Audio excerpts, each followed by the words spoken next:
Hello everyone, welcome to Radically Loved Radio.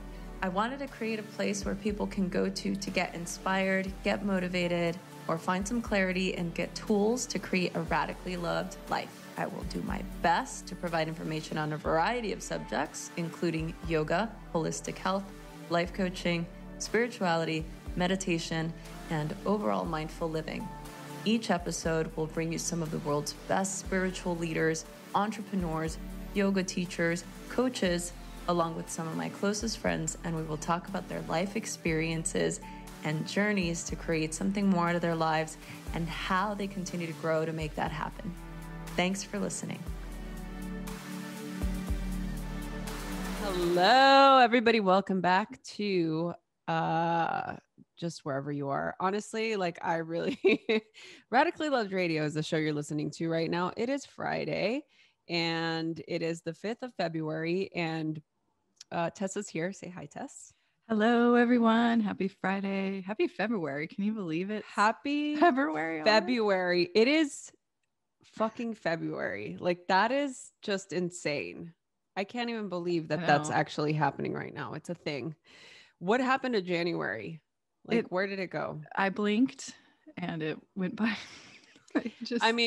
One thing I will say, and I want to hear what your thoughts are. Sorry, I interrupted you. Fucking Zoom. No, go for it. Yeah, January seems like it went by really quickly. And one of the things that the only thing that I can remember is the 75 days of wellness. That's really it. And that didn't start until last week. Well, it was a good way to start off January. That's for sure. That's true. I feel like the first couple of weeks of January are always kind of a free for all because sometimes people take time off. They maybe take a couple of weeks off in January. And yeah, I feel like the year doesn't really start until February 1st. Yeah. I also feel like there was this pause, a collective holding of breath. Is this going to be exactly the same as last year?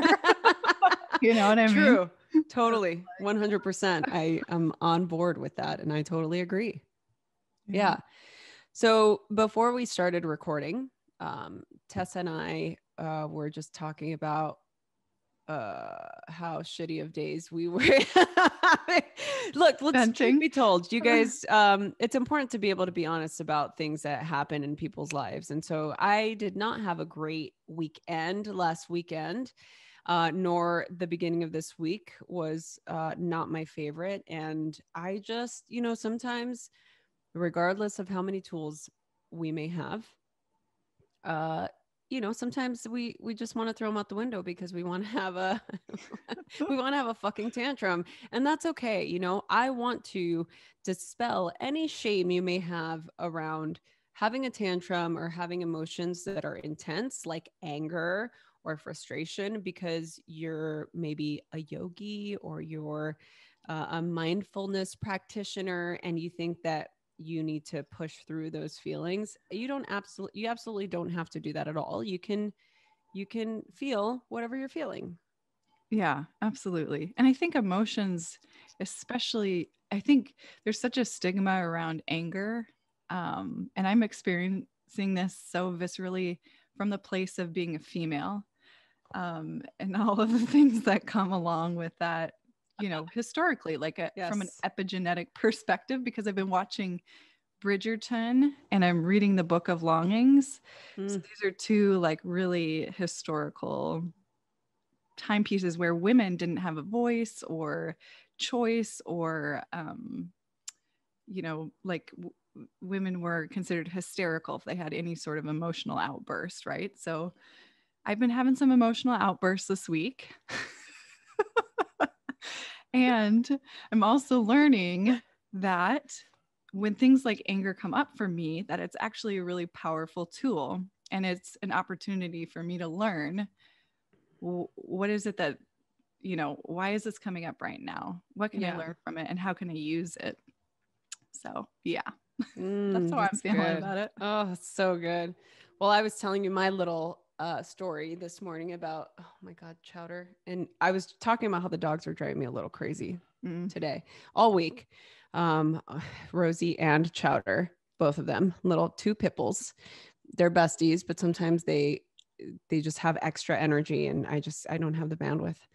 I was trying to get on the bike. So every day, what I've been doing during the 75 days of wellness, I committed to, there's a manual for those of you that still want to join. You really can do it anytime. I mean, currently we're on day 9. Just kidding. Day 12. Close enough. Yeah.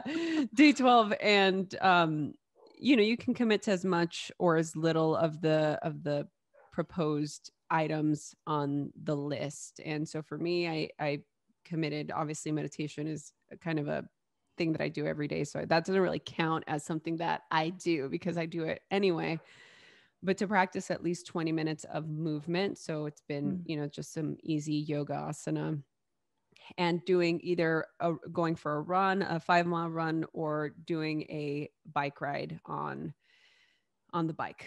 And this morning I should have gone to for a run because of the way that I was feeling. Typically I know when I need a run because, I think we've talked about this before, and I'm curious to hear. I think we've talked about this before, but I don't wake up in a great mood. Like I don't wake up feeling like, oh, the birds are chirping and the sun is coming out and I just feel so amazing. Like I wake up kind of like, wow, I'm still in this fucking world. Okay. Like, what are we going to do today? And yeah. I just want to, and so in order for me to reintegrate into, the birds are chirping, I can take a breath, I can open my heart and let everything come in, is after I meditate and after I do my practice, because I reintegrate back into, okay, here I am. This is who I am, and this is what I'm doing. So anyway, I was, so this morning, sometimes after my meditation practice, I don't feel like that. Sometimes after I meditate, I still feel a little agitated. And obviously there's some stuff going on in my personal life with my business that are causing deep frustration at the moment. And it's sort of the things that come with being an entrepreneur and somebody who has a business. You encounter really challenging obstacles. And even though I'm, 37 years old and I've been doing this for over a decade, it doesn't make it easy. And I for sure was feeling it this morning. And I'm like, I should go for a run. Because sometimes I could go for a run and I can jar it and I could really sprint and just like run until my little legs just, I can really push myself. And that makes me feel better, and then I can like walk back or whatever. And then I just come back and I'm in love with my boyfriend and I love my dogs. And I'm like excited to just talk to incredible people on this podcast. Like, this is incredible. Like, my life is amazing. That's not what happened this morning. It was too late for me to go for a run. I had a call this morning and I was like, okay, so I can get on the bike for X amount of minutes. And I get on and it needs to connect to the fucking Wi-Fi and it's not connecting to the Wi-Fi. So I asked Tori if he can reset the router. But before I even ask him if he thinks it's going to stop my ride, because I was already on the bike, he just unplugged it and the bike fucking turned off. And I was like, I'm one of those people. I don't know if you are, but I'm one of those people. If I can't see my progress as I'm doing it, like, I'm just like, just forget it. Like, yeah, what's the point? I need the data. Yeah, look at her. She's lifting up her iWatch. I've got my data right here. So I got off the bike and now, here we are recording this. So I'm curious, for those of you out there that are listening to this, if you can relate to any of this, please tell us we're not alone. Right? Am I experiencing this in a vacuum? I don't think so. Tess, so. I'll go back to what you were saying. And I love what you were saying about reflecting, with whatever emotions or frustration that you're feeling, to really give yourself the space to do that. And to see like, what am I learning from this? Like you said, what is the lesson? Obviously for me, the lesson is I can deduce the reason why I'm frustrated right now. And you know why I'm frustrated right now. I know why I'm frustrated right now.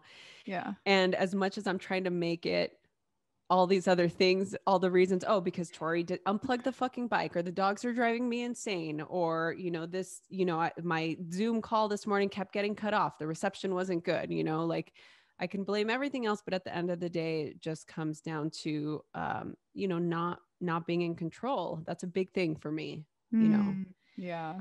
Yeah. I can so relate to that for sure. Especially when it's like such an intense, visceral reaction for me. When those feelings come up, they're scary because I feel like I don't have any control over them. Like, I'm like, whoa, this is out of my control. It's coming out of my body. There's nothing I can do to stop it. And watch out anyone who is in my way, because I'm on the warpath. Yeah. And then I can reflect afterwards. Like in that moment it's so like my reptile brain is taking the lead. Oh yeah, man, we go straight into that space. And so much of I am happy to just call myself out. I mean, that's part of my conditioning, as being a child that grew up in the environment that I grew up in, not having any control. That's a big sort of trigger for me. When I feel out of control, or like I don't have control over a situation, it takes me right back to being a child, somebody who was completely powerless. And I don't enjoy that feeling. I don't think anybody enjoys to feel powerless, but I think that that initial pang within me just takes me to the state of feeling, powerless, insecure, not knowing what's going to happen. It takes me into anxiety. I mean, it really just takes me back to, East LA in the early 90s. And like, here I am, just completely powerless. So I obviously know that there are, many, many ways that I can mitigate those feelings. And I do plan on doing some of that this weekend. And like, I'm gonna bust out that karaoke machine. Yes. Look, with that being said, I think it's an appropriate time to present this next guest to everybody, because it's apropos, I think, to what we're talking about, in the sense of just creating rituals, creating routines, creating habits that are going to really, at the end of the day, help you create the life that you want. By the way, I can't even believe that I'm about to introduce this person on the show, because she is ultimately like one of my biggest heroes. She has written several New York Times bestsellers at this point, and is truly just somebody who has, I don't know, like she's really changed the way that we relate to our own inner greatness, or I shall say badassery. Yes. Right. Just to keep it on brand.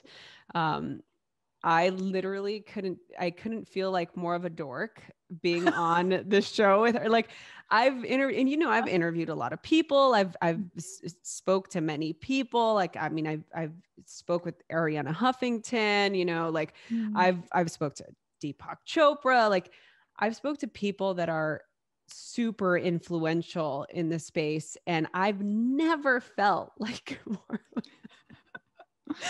more of a geek than I did with this next person that we have on the show. And I keep saying this next person, it's Jen Sincero is on the show today. Tessa, can you believe this?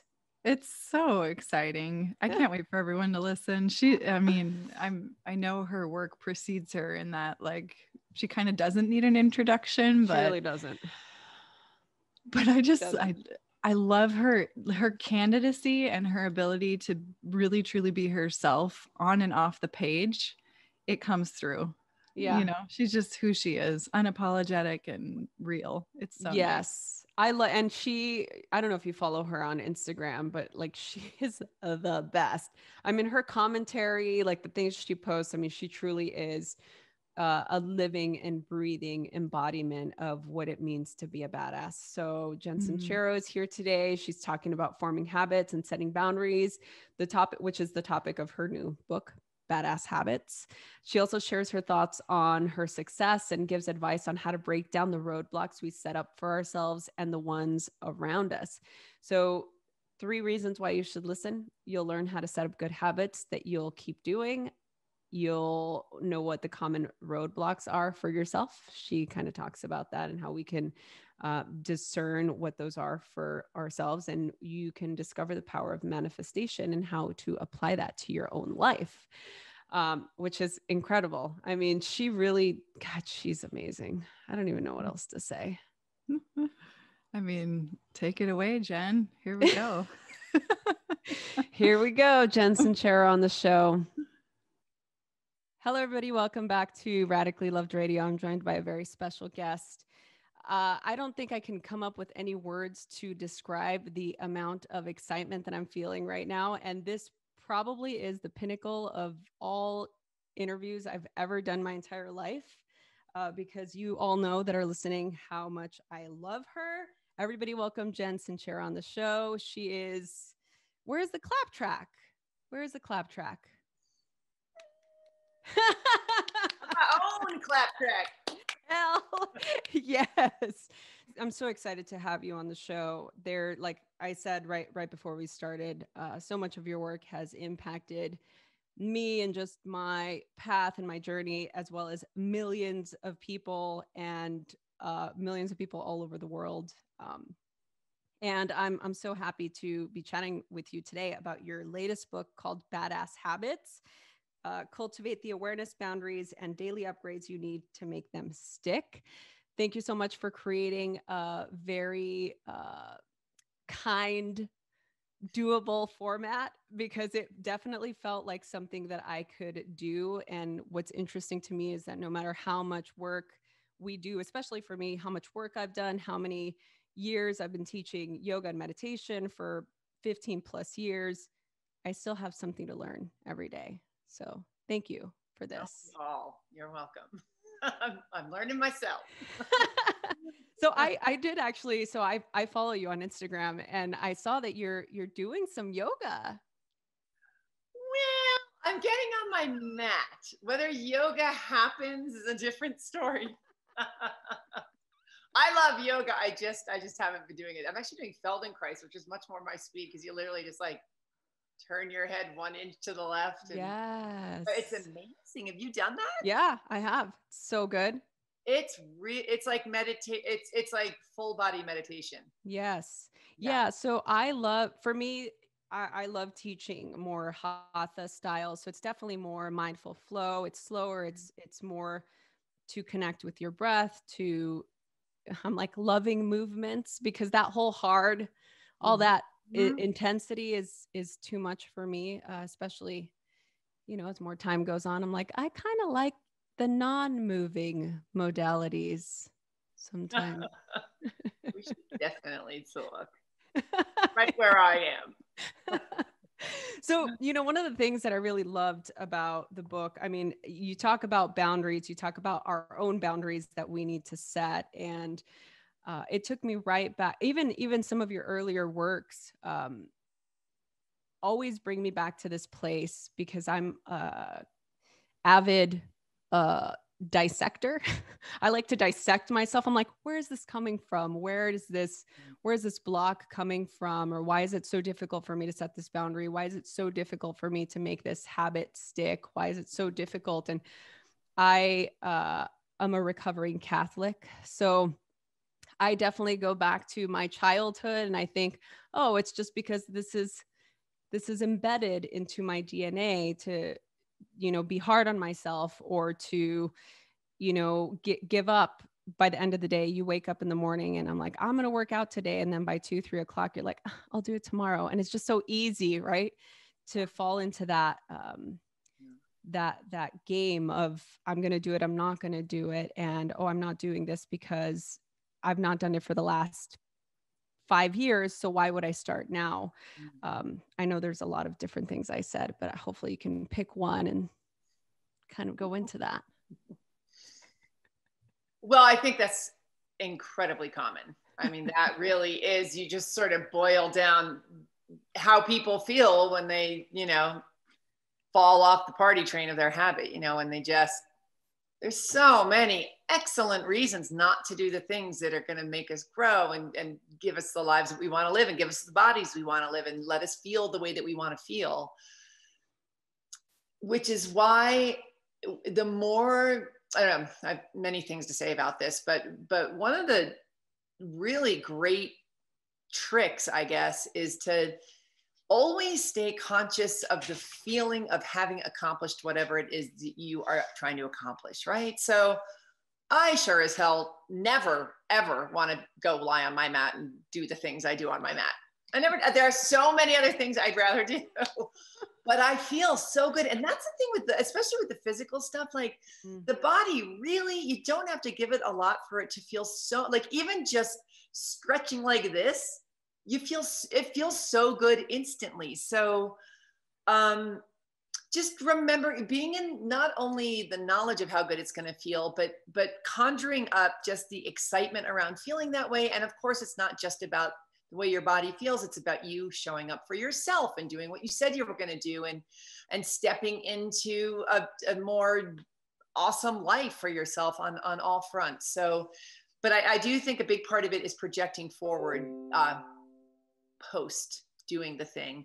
And I also think chunking it down, man. I am so, you know, if you really don't feel like doing it, just do it for 5 minutes. Just get into the habit of the habit is really, and you know, I've been, you know, we're in the middle of this crazy pandemic and everybody's just operating at a different stress level. So I'm really sort of giving everybody a get out of jail free card on this. Just like, we have so much going on that we're not even aware of. So just show up for the damn habit if that's all you can conjure and get into the habit of it. Yeah. Yeah. I know you've talked about this before, about how if we overwhelm ourselves with doing everything, then that's our biggest downfall, is to just give up and not do.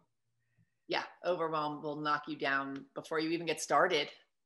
So just getting into the little bits and building from there is so, so important. Yeah. When I was in, you know, as I told you earlier, you know, going through my phase when I was a teenager, I got diagnosed with PTSD. And when you grow up in an environment where everybody has PTSD, it's not really a thing, right? It's like, oh, everybody's grown up in a fucked up environment. So like, so what? Right. But I'm an emotional eater, still am. And I was up to 200 pounds right before I graduated from high school, because I just was eating McDonald's and Oreo McFlurries every day. And I remember just getting to that place where I just felt so bad. I just felt so bad. Like everything felt bad, right? You know, it's like you get to that, everything feels bad. Nothing feels good. And, you know, like I was thinking about that when I was reading this book. I was like, wow, like, first of all, I'm like, I should have had this then.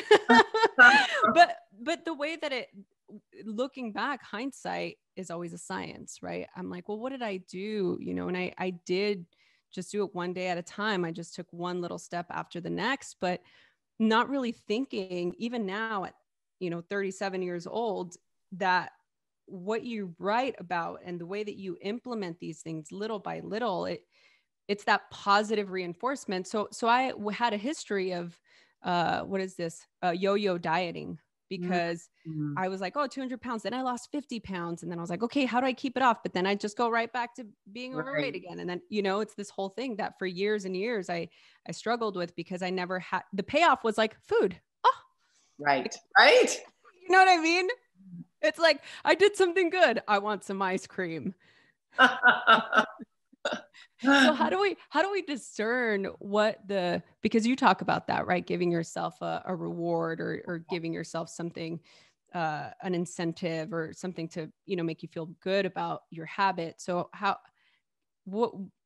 don't know. What do you think about that? Do I think about rewarding yourself with ice cream? Yeah. That's just like, it's okay. You know, luckily we are creatures who like lots of different things. So you don't, you know, if you're on a diet, obviously ice cream is not the best reward, but I think in general, in our culture anyway, we suck at celebrating. And I sort of wrote about that in the intro of the book where, you know, I was like, who the hell am I to write a book on habits? I suck at habits. Like and then I was like, first of all, I'm participating in that very gnarly habit of focusing on my failures and my negative beliefs, as opposed to the fact that I haven't smoked a cigarette in 30 years and I love cigarettes, and that I exercise regularly, and that I've gotten into the habit of writing and meditating and making my bed and flossing my teeth. Like I have a million good habits, and I have definitely failed at doing some, but I think that we so quickly always look to the negative and just blow past, especially women, blow past our accomplishments and downplay our accomplishments and just don't even see them half the time. So I think one of the fun things about this habit book is getting into the habit of celebrating yourself. So with the reward, it is about rewarding, you know, giving you incentive to do the habit, but I'm also really into getting us into the habit of acknowledging the fact that we just did something that might have been challenging and rewarding ourselves for it. So, you know, it can be anything from checking your social media after you do your habit, or calling a friend and talking to your friend, or watching a TV show, or, you know, reading a book, you know, whatever brings you joy. But I think it is, I just love the idea of getting into the habit of celebrating ourselves and rewarding ourselves. Yeah, I like that too. My habit to break will have to be the food reward, because I always want I'll have some chocolate. Well, is there a food that isn't fattening that's really good for you? I mean, I know celery is not that exciting. Can you imagine? Oh, I'm going to have that little piece of celery. Yum. No, I mean, I make, you know, really healthy things. And now I like to believe that I've changed it a little bit more, but I know that there's a lot, especially women out there who can relate to what we're saying, and creating a habit of choosing something that's going to serve your highest is always going to be better. And also, but you know, it also comes in the chunking down thing where it's like, maybe you could have one small scoop of ice cream. Yeah. You know, that wouldn't kill you. And not feel bad about it. I like how you talk about the energy too, right? Yeah. I think you can still, and because I hate denial. I hate completely denying yourself. It makes you obsess on it. You know, more, you know, what you resist persists. Is that it's like, if you completely deny it, so let yourself have a little bit of ice cream. That's big whoop-de-doo, right? Yeah. You know, one thing that I wanted to ask you about is about the whole idea of, I don't know, for some reason, I kept thinking, okay, like, what are the things that would stand in the way of most people getting into doing habits that serve them? And I'm like, well, the number one thing I can think of that would be an obstacle is if you live with somebody who's not on the same train as you are, or it isn't doing the same thing, or if you're surrounded by people who aren't necessarily supporting your highest or aren't going to support that habit. So how do you deal with that? With other people. I have a friend who is like, I don't need to go to therapy. I know what my problem is. Other people. That's so true. I know. Oh, that's a great mug. Well, okay, listen. I wrote a whole bunch in the book about why other people, and especially people closest to us, can be our biggest roadblocks, where they fill us with fear and give us all their worries about why it's not going to work, or they make fun of us, or, you know, whatever their trip is. So it's a really, really, really common problem, because without going into it, people closest to us have the most to lose if we change and grow, and it threatens them more than strangers. And I'm always screaming and yelling about, you've got to surround yourself with people who support you and who see big things and who, you know, live their lives the way that you want to live them, because it holds you up to a different standard. You know, water really truly does seek its own level. So when, you know, back in the day when I was being a gigantic, you know, financial loser and just not doing anything to advance myself, I felt like a hero just for doing my laundry. You know what I mean? Like, my bar was super low. So you want to raise the bar. And if you're living with somebody or you're surrounded by people who not only don't share your vision, but also hold you back by making fun of you or telling you why it's not going to work or whatever, you just need to share your dreams and what you're doing with them as little as possible. I mean, sometimes you really do need to cut them out of your lives. If it's getting to the point where they are literally blocking you from doing what you want to do, you've got enough of your own challenges. You've got enough of your own negative talk. You've got enough of your own doubt, fear, and worry. You don't need theirs. So I recommend really not telling them anything, and hopefully that'll do the trick. And also bringing in, like making it a point to find other people that are really going to support you and hold you up. How that's, yes. Amazing. So true. How have you in your life, and you've spoken about this pretty openly, just sort of the struggles of being a writer in the publishing world, or even being a musician. I've heard interviews where you talk about, you know, being with the record label and just kind of the shit show that is, and sort of being in that place where things don't necessarily go according to plan. I'm curious for you now with where you are, how you deal with that now. Like, do you feel that now, after teaching this and having this different trajectory of your life, do you feel that you approach those obstacles differently in your life? The obstacles of things not going smoothly, or it really depends. I mean, I am real good at a temper tantrum. Like, I can whip out a temper tantrum faster and louder than anybody. So just in case any of my friends are watching, I'm not going to pretend. This will come back to me. You know what? Okay, I'll tell you. I am attempting to get better at taking the breath before the temper tantrum, but I immediately just, I get pissed off really fast.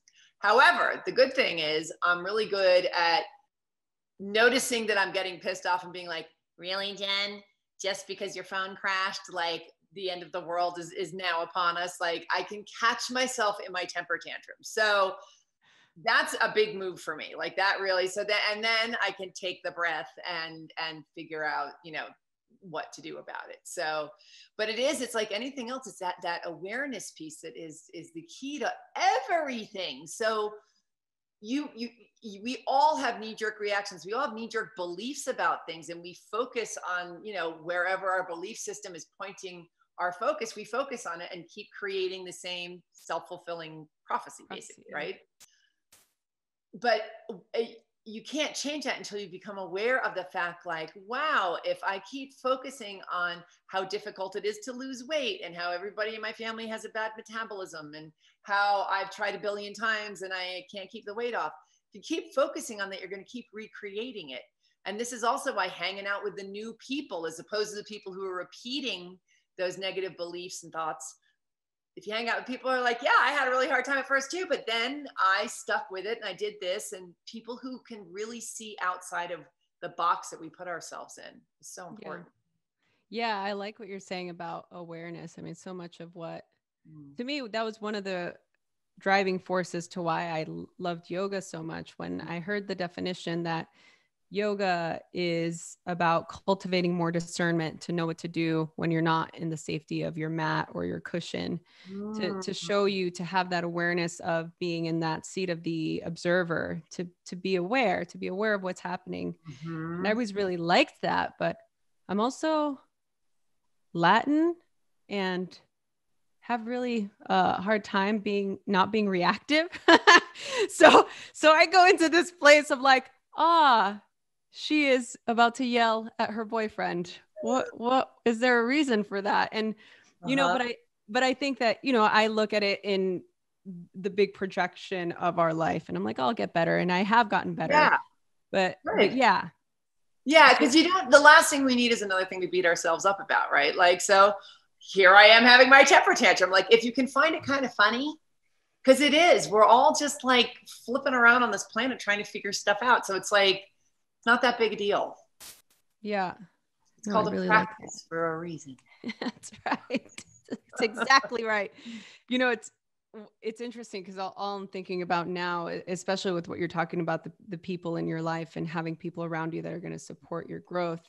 I've definitely been in a position where I've had people people that I grew up with, that the minute I started to change, it was like, oh, why are you changing? Why are you wanting to go into business for yourself? Why are you wanting to teach yoga? Like, why are you wanting to do all of these things? And I just had this internal call that just felt good. And I'm like, I don't care if I never make any money, if I never do anything, like at least I'm doing something that's going to make me happy. And that's going to make me feel like I'm contributing to the world and not just make me feel like I'm just dying in my corporate job.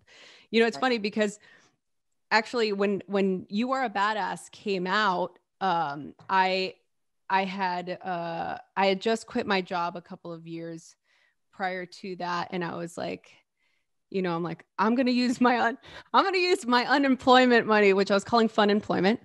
I'm going to use my unemployment money to get a coach. Like, I'm going to do that because I need to be able to motivate myself. And I did it. And I had so much anxiety. I'm like, oh my God, like I used all of my money to do this, but it was probably the best decision I ever made, you know. And as great as she was, it just made me, it wasn't even the situation like, yeah, maybe I should have done my homework and found somebody who had been coaching for a long time and not just started, but I didn't know, you know, lack of education sometimes. Mm-hmm. But it just made me feel good to have made that decision, you know.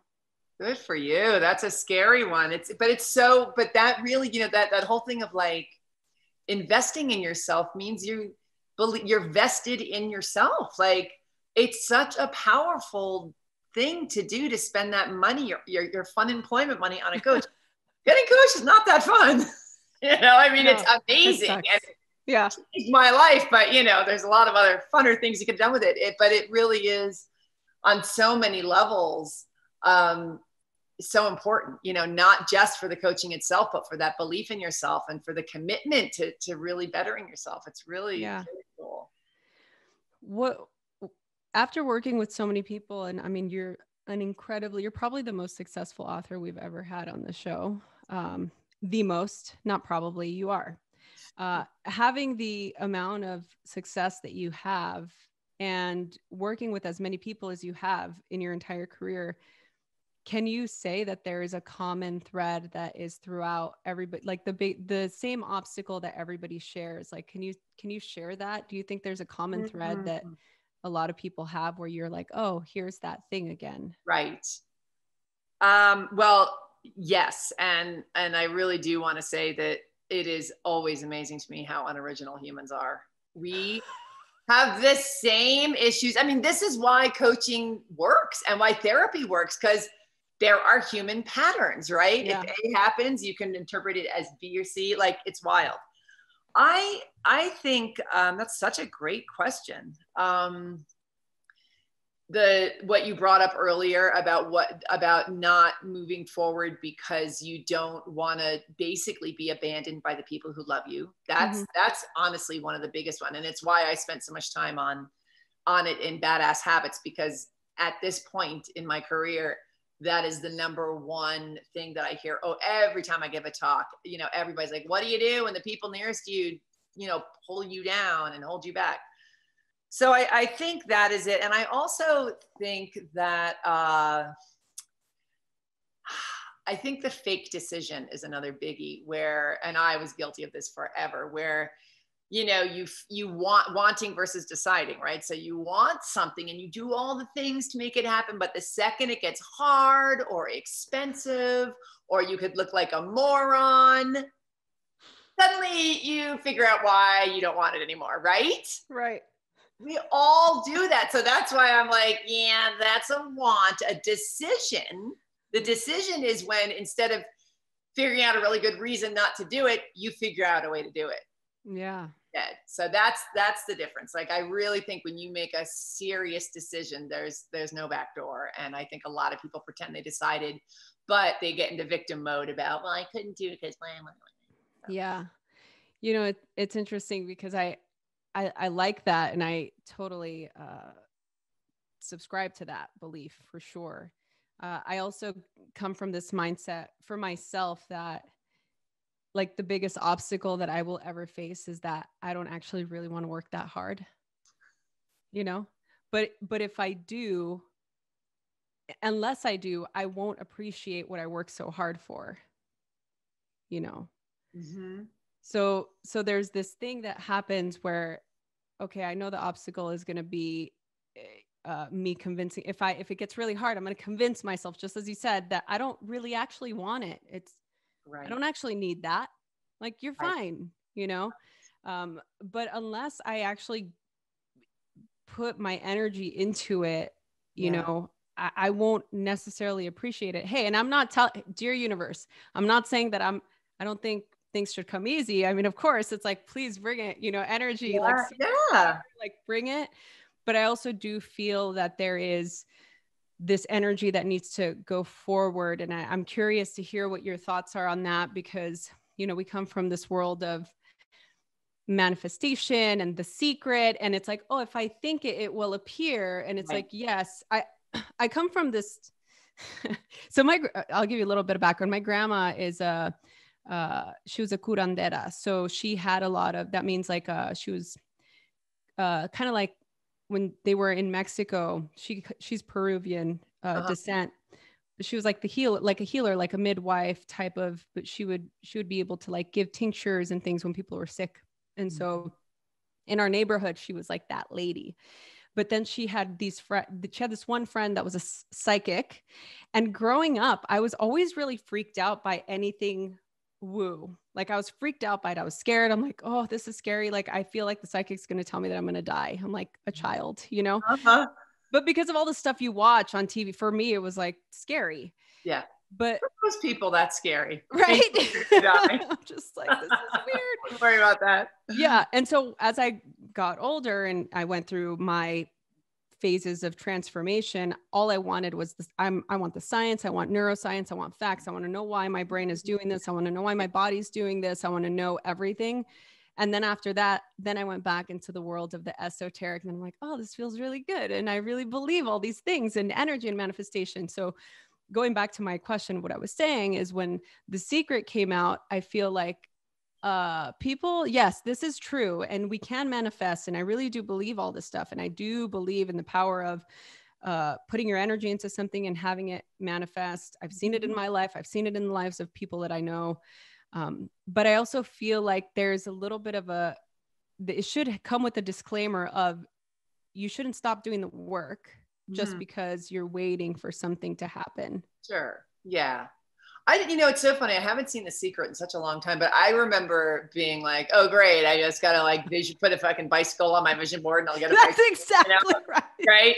Right. So I don't remember if they ever really talked about working towards something.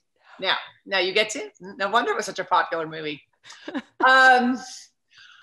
Yeah, no, you got to do stuff, because the thing is, you know, I want to just speak to your whole thing about not wanting to work too hard. And, you know, it's such it is such a mental construct, right? What is hard? Yes. And believe me, like, I am really aware of not working too hard. Like, especially this pandemic has been so interesting for me, just because the book came out, and that, you know, that is hard work, writing a book. But we're hanging around a lot more. And I really have more time to sort of like, how do I want to spend the next 10 years of my life? Like, how hard do I want to work? And I've got this fantasy that I'm just going to do puzzles and play with my dog and like start knitting again.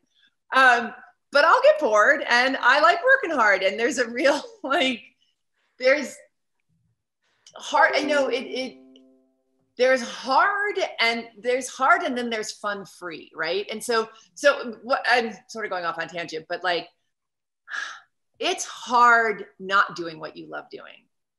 You know, there's different versions of hard. It's hard sitting and festering in your robe, doing puzzles and knitting all the time and playing with your dog. That has its own level of hard to it, because you're bored out of your mind. You're not expressing yourself. Right. So I think it's really important to, when you get grouchy about not wanting to work too hard, it's like, yeah, but that stuff that I do when I write my book, when I do my podcast, when I teach my yoga, I feel like the queen of the world when I'm done. Mm-hmm. That's good. Right. Yeah. So that when I was freelance writing, making, 2 cents an hour, living in a garage, I was working really fucking hard and it was not good. So, just keeping hard in perspective is really important, I think. And there was more to the question, and now I have forgotten what it was. Oh, that's all right. It'll come back. It'll come back. In fact, actually, it's going to caveat me to a different segue here. Okay. I'm literally trying to cover like the years of questions that I've had for you in like 40 minutes. I have nothing to do, so we can be here all day. So, power of manifestation. How do you number one, do you believe in it? And number two, do you practice it? And if you do, what does this practice look like in your life? Yeah. I do believe in it. Absolutely. We were talking about the secret. That was it. So the whole part about, yes, I think what I loved about the secret and what I love about this whole power of manifestation thing is it focuses on the part that your mind plays in creating what you want out of life, right? We are told if you work hard, you get A, B, and C. Nobody really teaches. I mean, it's getting more and more mainstream now, but it's like, if you watch your belief, thoughts, and words, if you visualize, if you have a mantra, if you really focus on that which you desire, if you create a damn vision board, like you do those things, and those matter massively. And then you also do the work and you do what you know how to do. There's that whole saying, like, you don't need to know the how, you just need to know your why, right? Mm-hmm. So you do what you know how to do while you're doing all of the manifestation and the visualization and the mantraing and all that. Then you also get to work and you do all the things that you know how to do. And the important part about that is you're not gonna know how to do the thing that's going to get you to the brand new place in the brand new reality that you've never experienced before, because you've never experienced it before. So how the hell are you supposed to know it? Right. So I absolutely believe in it. And I, for me, I am a big mantra sayer. Part of my manifestation is really getting into the mantra, getting into the feeling, as we were talking earlier about, the visualization of already having it, like really embodying it, walking differently, feeling the excitement. Acting kind of crazy, acting as if I am already embodying the situation I want to be in. And that I've already become that person who is there. Yeah. Oh yeah. I love that. So all I'm thinking is when I was on the road in 2017, my friend Brant and I did this, full 38 cities in 38 weeks tour for Yoga Journal magazine. We're documenting this whole experience in 10 months. And that was when You Are a Badass at Making Money came out. We were listening to it on audio books, and we were like just repeating the mantras. We're like, this is how we're going to do it. And so that whole thing just brought me back to that. So being able to utilize our words to manifest what we want in the present, I think is so powerful. Yeah. For people that have a hard time doing that, I find that it's because they don't see that vision. So maybe what is your thought on faking it until you make it when you're saying a mantra? Oh, critical, because, okay, so I'll use the example that I use in Badass at Making Money, where my old mantra I discovered was, I can't afford it, right? I said I can't afford it, 15 times a day, all day, every day. When I decided to stop being a broke ass loser and start making lots of money, every time I wanted to say I can't afford it, and I break down how to write a mantra in my book, but my new mantra was, money flows to me easily and freely. I was still living in my garage. I was still driving a car that I literally had duct taped. The muffler fell off, and it was such a piece of crap, and it had no grill, and it looked like somebody had a knife fight in the back seat. Like, it was all torn up. It was really bad. Anyway, but money flew to me easily and freely at this point. So, but what this did, and if anybody out there is just like mantra schmantra, like, and so here's the thing. I didn't 100%, maybe not even 20% believe that money flowed to me easily and freely, because it really wasn't at that point. but I decided to believe it. So this is where the decision to believe is more important than the belief itself. You don't believe it yet because you're not there yet, but you have to have that decision. Like, I am deciding to believe this. And so what that did was, it did many things. It changed my energy from I can't afford it. And then, you know, it's a better energy to believe that money flows to you easily and freely. But more importantly, it made me start wanting to prove that money flows to me easily and freely. I used to prove that I can't afford it. And I was really, you know, we get really grouchy about our identities. So even though I hated being broke, if anybody's like, Jen, you're amazing, you could be making tons of money, I'd be like, I cannot. I am 40 fucking years old. I've tried. And I'm defending I can't afford it. And I hate I can't afford it. But we are so white knuckling our identities and the quote unquote truth, right? And this is a very primal need. We need to be right because we are on a ball in infinite space and we need to know something or we're going to freak the fuck out, right? So that really is what I believe all of this clinging to stuff that does not serve us is deep, deep down about the need to be right, the need to have security. So when you are brave and when you are being a badass and you're going for it, you toss that to the wind and you decide to believe something insane that has never been true for you in your life. And you have 40 years of proof that it isn't true, but you do it anyway. So money flows to me easily and freely. I still want to be right because I'm still a human being. So I start now proving that money flows to me easily and freely. And what this does is, you know, the dollar I find on the street, that counts. But I start to look for proof of that. And it also, because I'm not so busy proving that I can't afford it, because I want to prove this, I open myself up to opportunities and people and experiences where money could start flowing to me easily and freely because now I'm open to it. So that's the magic of the mantra. And I'm such a stickler for it because it's such a sort of woo-woo, it's too easy, blah, blah. But it's so powerful because subconsciously we want to be right and we are going to prove it. So it's a doozy. Wow. Yeah. I think maybe just adding a little addendum to the power of words and your experience with the power of words so that everybody that's watching this, if they're not familiar with how powerful words are, maybe you could share some of your findings. Well, think about it. You know, you always hear people say, well, my mother always told me that I was an idiot, so I never did well in school. You know, you know, what we hear over and over from our parents, we take on as the truth. And I sort of compare it to a record player for those of us who were born when record players were still around. You know, it creates a groove. The needle goes in a groove, and the words and the thoughts and beliefs that you know, decide are true create deep grooves, and then you just sort of like wander in the groove on autopilot. You don't think about it. So when you're changing who you're being and you're changing your life, you're creating a new groove. So the repetition of the words and the repetition of the belief, and really that's why I say you got to go to what I call the spiritual gym. Like, you've got to have some kind of workout practice to create these new grooves, because the old ones are deep and very easy to fall back into and get stuck in.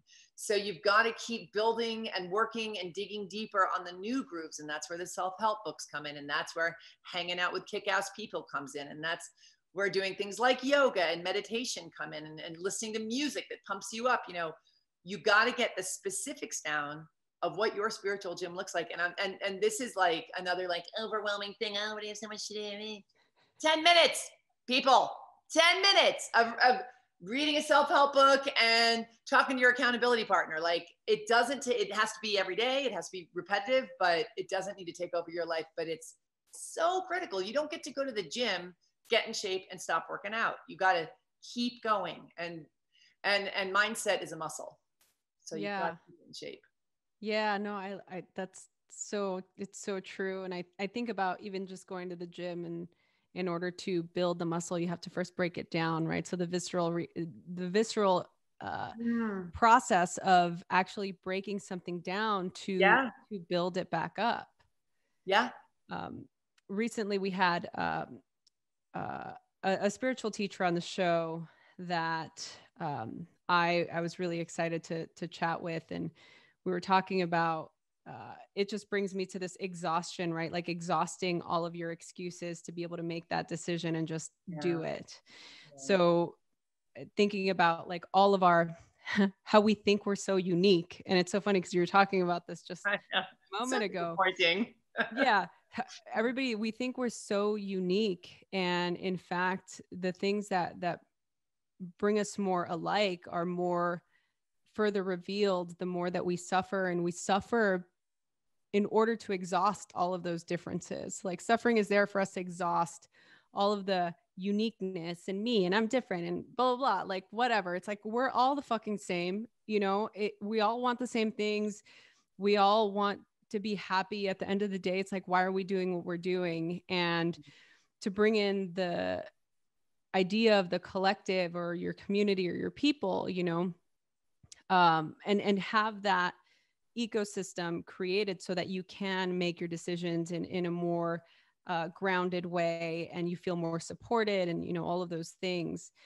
So yeah, I love what you're saying about the gym and being able to break those things down, because I feel like the more that we do it, the easier it gets. And then we can focus on another thing, because it's a process. We just go in from one little foxhole to another. New level, new devil. That's what we say. I know. It's never ending. Thank you.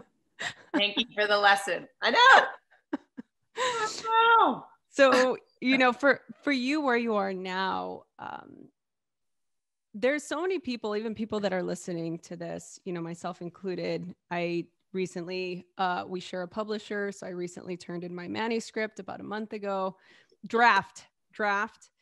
And even just saying it out loud. Oh, thank you. It is really difficult to write a book. I'm sure you know this. Hardest thing I've ever done. Yeah. And even just thinking about it now makes me want to throw up a little bit. Me too. Just talking to you about your book makes me want to throw up. Okay. So anyway, but it's so interesting. It's like you get it in your, for me, getting it into my mind and saying, okay, this is something that I want to do.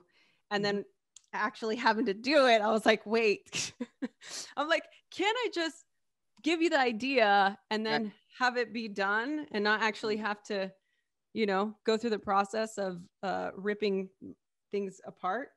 But anyway, like, so my question to you is, so many people want to say, have the life that you have. They want to be a New York Times bestselling author. They idealize, you know, your success, your, you know, your life as a whole. Like, I know that for people, you know, when you look up to somebody, you're only seeing what people are presenting to you. So you don't really know, like, okay, what is it like for you? So I guess my question is, in your experience with the success that you've had, have you been able to really enjoy your own successes and celebrate yourself with all the work that you've done? And for those of us who are aspiring to someday be at that level, what kind of advice do you have for us? The answer is, yeah, I celebrate all the time. And I think part of the celebrating is I'm so grateful, and I'm still so blown away. I mean, honestly, well, and so what I also want to say to everybody is, I didn't know it was going to hit #1 on the New York Times list. Like, I didn't know that it was going to become this beast that it's become. I'm so, you know, I wrote the best book I could. I think what I want to say is, if it feels right to you for whatever reason, just do it, and don't listen to what other people say. I'm telling you, nobody wanted to publish You Are a Badass. We could not sell that fucking thing to anybody. They're like, oh yeah, what the world really needs is another self-help book. I was like, it's not. And I, you know, in my book proposal, I was like, I'm not saying that much stuff that's that new. I'm just saying it in a different way. And they're like, yeah, well, they've said it enough. And so, and then, you know, it ended up being this, you know, it was the ultimate nanny boo-boo in your face, but I had no idea. But I never gave up on it, because I just felt so strongly that you know, I was a writer before I was a coach. So when I was learning how to coach, and I was reading all the self-help books. And believe me, I think there are so many amazing books out there. I'm so grateful to all of them. But I was like, there isn't one written in the voice that I would have really liked to read it in, or that I think I could read it in.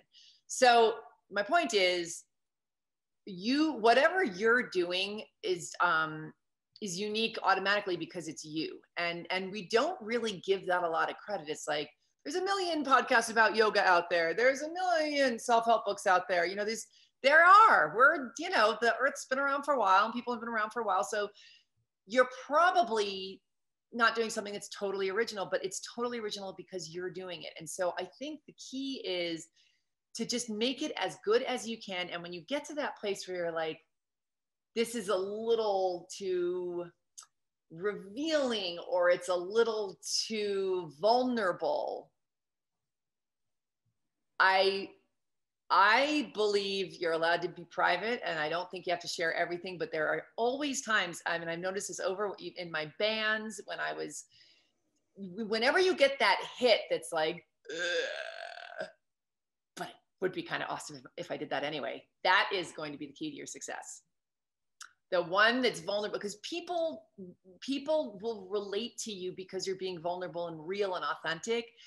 And that's scary, because if you write stuff that isn't vulnerable, or if you create art, or if you have a business and it's not somehow really authentic and revealing of you, right? Then people it's not gonna hit people the same way. And if you do something that's really authentic and vulnerable in you, when you get shot down by the haters, which there will be, it hurts that much more and you freak out that much more. But who gives a shit? Because then you've found your tribe. You can't find your tribe if you don't let them know who you are. So I just think, just keep doing what feels right and keep doing what feels authentic. And when the scary thing comes, if it's scary and thrilling, that's the bullseye. So, right? I mean, there are so many times I can look back in my career where I'll be like, okay, universe, I want to make, $50,000 this month. I'm not quite sure how. I'll be like, just please show me the way. And then this opportunity will come and I'll be like, oh, great. Like, it is the last thing on earth I want to do. And that's how you know that's the thing. If you are not rolling your eyes and throwing up in your mouth, you're not on the right track. Oh, that. Right? This is like preaching. We're at the Sincero Church today, my friends. It's so good and it's so true. And okay, that then validates, I guess, this is right process. Yeah. But I can totally relate to the getting rejected. I mean, I'd been trying to sell a book for the last 5 years, and it wasn't until I did exactly what you said, where I shared my story, because it's like, oh, well, why is this? Who are you? Or why is this? Why is this interesting? And the minute that I had the right guidance and the right people to say, hey, like, why don't you just share why you're even here? Like, share. And I'm like, nobody wants to know about growing up in East LA. Like, nobody wants to know about me getting in trouble with the law. Nobody wants to know about any of that stuff. Like, that's, private, who cares, this was basically like everybody in my childhood grew up the same exact way. So it's not original. It's not like I'm telling a story that has never been told before. And it's not interesting to me. And a lot of the times I feel like for most people, when it's our story, it's not interesting because it's mundane. Yep. Right. And it's like stuff that you're an expert at. It's like, oh, I don't need to tell people how to do that. Like, everybody knows that. It's like, no, actually you're an expert at it. So, I mean, I found that in businesses when I was coaching entrepreneurs, they'd be like, well, everybody knows how to put up a basic website. I was like, are you kidding me? Like, people will pay you lots of money for that. Just because you're good at it, you think it's not worth anything. Really sad. But also in your case, I imagine it was very mundane, but it's also super risky. I mean, you're exposing, by telling your story, you're telling the story of the people around you. You're putting yourself at risk of thinking you're special because you're telling your story, even though you're, like, so risky, so risky. So many reasons that you're wrong and bad and oh man, yeah. Yeah. Well, fuck it. Yeah. There you go. There's a mantra. Yeah. Well, fuck it. I mean, surely that's really just like, you know what? You're here now. You have a contract, so now you got to show up, do your work, do it the best you can, and just keep it moving. You know. Oh, good for you. So, What's your book called? Well, the working title right now is "You Are Radically Loved." Oh, So, love it. yeah, Love it. the subtitle is "True Grace Takes Grit," which, Beautiful. yeah, it's a book about spiritual empowerment, and it weaved in my journey through self-discovery. And there's going to be like some meditations in there and some practices, and you know, like my mindful tips. And I basically take the reader through my experience and just learning all of the different, you know, modalities, Buddhist teachings, and yoga, and just kind of to get people into a state of discerning, you know, what works for them. So, like I said, I'm still in this process, so I don't know. Like I'm extremely hopeful, but I also feel like, I guess I'm still waiting for the publisher to get back to me and be like, can we have our advance back? Because we don't know about this. But that's the truth. I'm literally sharing the truth. So for those of you out there who are in this process, like I always say this, I'm still I will be a student for my entire life. I love learning, and I love just having new experiences. And it's something that I wanted to do. I've been wanting to do it for a very long time. And now that it's in the process of being done, it definitely feels like a little bit of a relief. And I'm definitely writing it for that 15, 16-year-old me that felt like there was no hope for ever getting out of an environment that you were in. You know, it's like, how for somebody that grows up in, you know, a very troubled environment that has people around them, even family members that tell them that they will fail, that they are just, that they're not able to break the mold because that's just not the way things work. Right. To be able to break that and even just put yourself into a place in a state of opportunity, like really creating those opportunities. I always thought about it as just, I was just really lucky. I'm like, oh, I was just really lucky. Like I was really lucky that I didn't ditch school that day because, you know, I had this really tragic thing happened to my two like childhood friends died because they ditched school, and I didn't happen to be with them that one time, you know? And so those types of things that I would just think like, oh, this is not a big deal. But now that I'm, you know, if we want to get woo about it, and this will be like the last question I ask you, but I'm like, no, something was happening. You know, I was already changing who I was. And just going back to even the stuff that you were writing about, it's like there was already a decision that I had made, even when people would say things to me like, oh, you're just a bad kid, or you're going to end up getting pregnant, or you're going to end up going to jail. Like, you know, there was a decision that I had made that was like, no. And my desire it wasn't like, oh, I wanted to prove people wrong. I just didn't want to prove them right. So that was my decision. So I made the decision to not prove people right. And that's sort of what led me to here. Wow. What a great story. You are going to just inspire the crap out of so many people. Oh, man, because don't say that. I'm like, you are. And listen, and I think,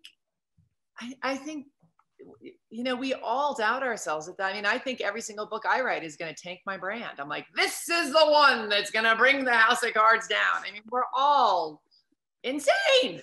No, I know, but that's the thing. But it's so like, for your voice, I mean, your way of writing, your style is just, to me, I'm like, she's talking to me specifically. She wrote this book for me, but it's that collective that you're saying is, you know, to be able. Yeah. Oh, go ahead. I'm sorry. Well, I'm sorry. I cut you off. No, you go. Well, I want to say that's what I'm talking about. It's because I'm speaking like I speak. And I imagine in your book, you talking to people about what it's like to feel like there is no hope, to be surrounded by people who've completely settled for what they think they deserve, and to being told over and over that you can't be doing and have the things that you feel in your heart you want to go do. Like, that is going to, because you're speaking to them as them, that's I mean, my gosh, that's going to be just enormous in people's lives. So it's a really big thing you're doing. So I'm so glad you're doing it. How did we turn from me interviewing you to you interviewing me? I'm trying because to I told you at the beginning I wanted to interview you. Like, how did this happen? Okay, look, I want to be respectful of your time. The book is called Badass Habits: Cultivate the Awareness, Boundaries, and Daily Upgrades You Need to Make Them Stick. So for those of you listening or watching this, please get this book. It is, also, we didn't even get to talk about the 21 days. So the way that this book is I was going to say segmented. It's broken down in very easy bite-sized amounts where you can implement practices every day. So you don't have to read the entire book, or you don't have to read the first 6 chapters. You can actually start to implement these habits today. So I love it, and I love all of your books. And so we'll link all of your books on the show notes of this podcast. But before I ask you the final question, and like I said, I've got 2.5 pages worth of questions that I didn't ask you. I didn't ask you one of the questions on here. Side note. That's a good sign. Good conversation. So the reason why I started the podcast 5 years ago was because I wanted to create a place for people to go to get inspired, or to just hear conversations with. Really, I just needed an excuse to talk to people I admired, and then it just turned into this. Truly. But the whole idea of Radically Loved is radical is from the root word meaning actual root. And the whole idea behind Radically Loved is that we are radically loved by God's source, higher power, whatever higher power you believe in, that the universe works for us and not against us. And that was something that I had to really believe in order for me to get to where I am now. So I felt that this was a great way to bring this back to these conversations that I have with really inspiring people. And so the final question, I used to ask it in 2 parts, and then I started asking it in 1 part, but I'm going to ask you in 2 parts just because I just know the answers are going to be great. So the first one is, how do you feel radically loved? And the second is, what do you radically love? Oh, wow. Well, I mean, people are going to be the answer for both of those in many ways. I'm so blessed with the people in my life. I just can't even get over it. And I feel radically conditionally loved by myself.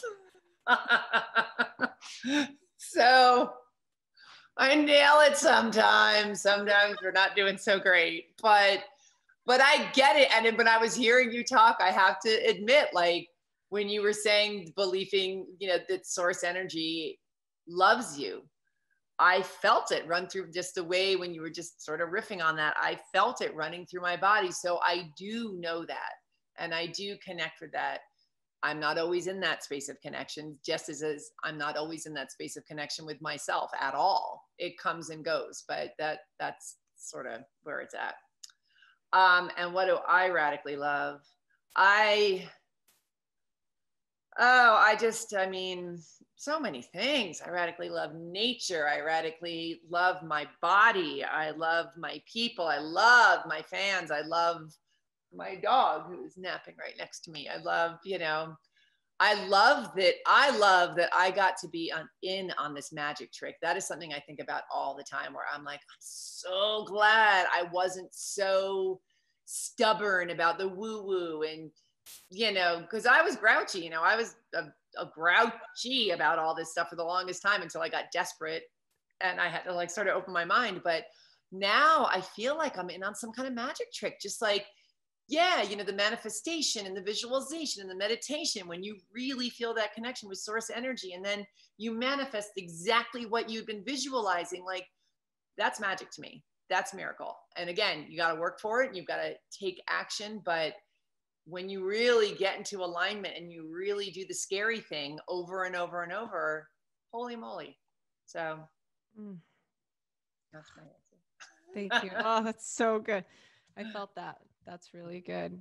Mm. Jen, you are the fucking number one OG badass for reals with a Z at the end on the reels. You are literally the number one badass. I am so grateful to have met you and to have done this podcast with you. Thank you so much for joining us and for being here. Thank you for all the work that you've done that has impacted millions and millions of people, including myself. So thank you. And where can people go to connect with you? Where do you hang out the most? Well, Instagram actually is I love Instagram. So I'm just Jen Sincero on Instagram, and they can also go to my website, which is jensincero.com, which is also youareabadass.com. They both go there. Perfect.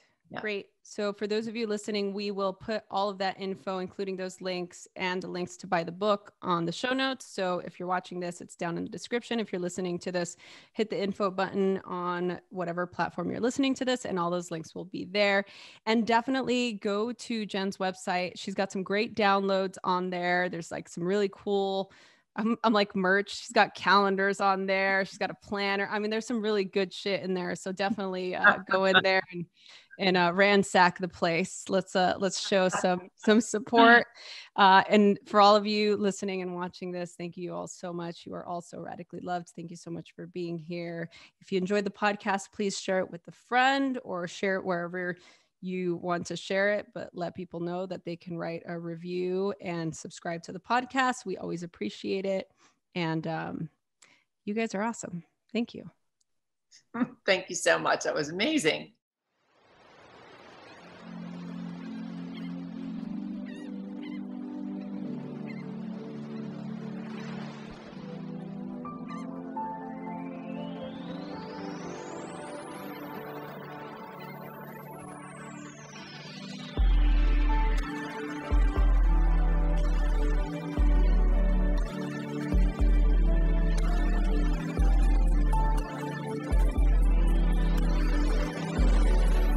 Hey everyone, I hope you enjoyed this episode.